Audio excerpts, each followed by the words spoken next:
За өнөөдөр Нуратовд гэр бүлийн хамтаар бүтэн биеийн шинжилгээнд орсон. Тэгээ яагаад Нуратовыг ер нь сонгох болсон бэ гэхэлэр миний судалснаар болохоор дэлхийд дахинд хор тавдрын шалтгаан нас баралт их байгаа. Тэгээ энийг одоо Нура маань Монгол улстай аль болохоор эрт илрүүлье гэдэг юм шинжилгээний төв хийгээд нэгээрээ яг ингээд зөглөх хор тавдар тэгээ амьдралын хэв маягаас үүдэлтэй хүчний 32 үзүүлэлтийг ингээд гаргаж ирдэг ийм эрт илрүүлэхийн төв байсан.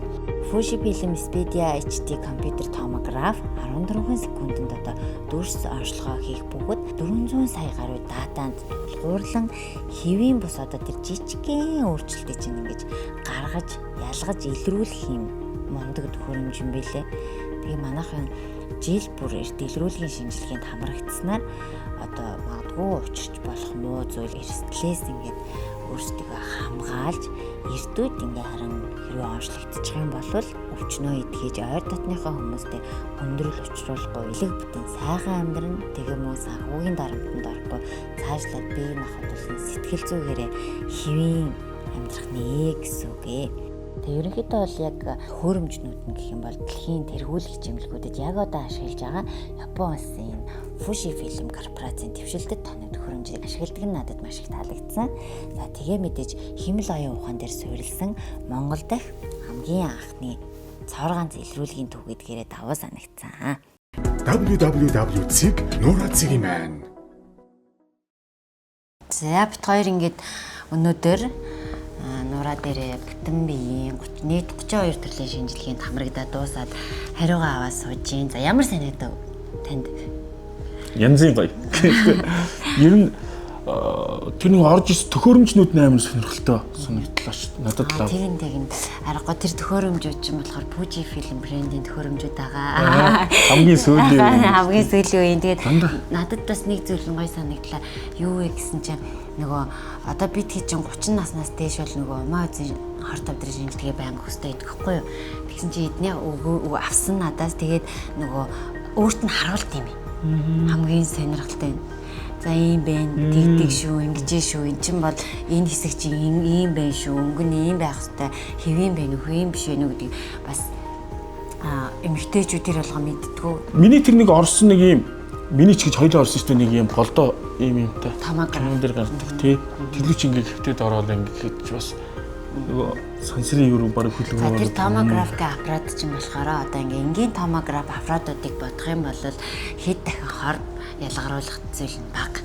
Одоо энгийн гадуур байгаа томограф бол одоо бид нэр одоо тийм хорт гэрлийн туяаг ингээд жил 1.5 2.5 жилд ингээ багаар авч явах хэрэгтэй байна л да. Тэгсэн чинь тэд нар болохоор нэг үзүүлэхэд тэр чигт авчдаг тэр хорт туяаг бид нар. Тэр эдний энэ томографийн аппарат нь болохоор юу юм бэ? Хорт туяа маш бага. Бамбаа булчирхаанаас баг арцгийн яс хүртэл нэр цэжиж. Энэ хоёрын хооронд юм.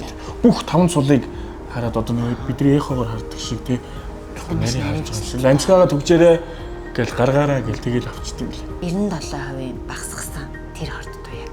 Тэгэхээр би хоёулаад бас нөгөө эргээд нөгөө хорт туяа бийд нөлөөлөх юм байгаа л. Тэр чинь тэгээд идэж ойрд цэжний зураг авахулсан уу тэгээд асуугаад байдаг. Тэр чинь хортоо болохоор тий байнг үзүүлдэг бол нэгээс 2 жилдээ нэг л удаа авах гэдэг чинь тийм учиртай. Нэг бичлэг үзээд бүхний юунд ороодсон уу? Мамограф гэдэг. Тэр чинь яадаг? Тэр чинь нөгөө би ерөөсөө хөхний юмд орж утсаж байгаагүй билж байна. Бид хэд чинь болохоор эмэгтэйчүүд бид нар чи гэртээ нөгөө нэг ингээс хар тутамдаа ингээ хөхөө шалгадаг. Тэгсэн чи эдний мамограф гэдэг юм хөхний юм хор тавдрын одоо эсвэн үү хөхөнд ямар нэг өөрчлөлт орсон байна уу гэдгийг хардсан мэлээ.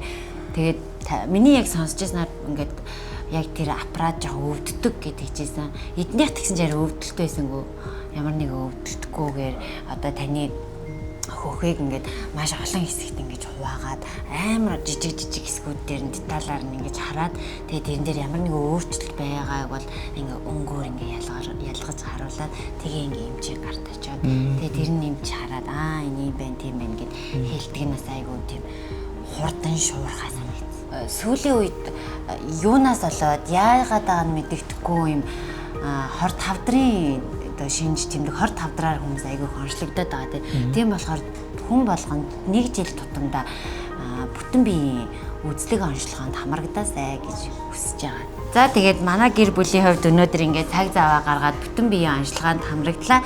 Тэгээд өөрсдийнхөө эрүүл мэндэд хайртай байгаарай, гэр бүлтэй хайртай байгаарай гэж хэлмээр байна. Тэгээ эрүүл бол эрхэм баян. Тэгээ хамт байсан та нартай баярлалаа. Баярлалаа Нураа. Хайртай хүмүүсийн төлөө хариуцлагатай байж эрт илрүүлийн шинжилгээнд хамрагдцгаая. Эрүүл жаргалтай амьдралын үндэс урьдчилан сэргийлэх үзлэг.